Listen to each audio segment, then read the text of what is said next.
कहवा पैबो आम के पल्लो, कहवा पैबो पानी जी।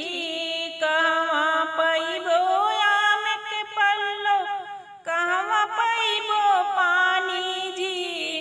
कहवा पैबो आपन मामाई मिली गोटाई जी। कहवा पैबो आपन मामाई मिली गोटाई जी। बगिया पैबो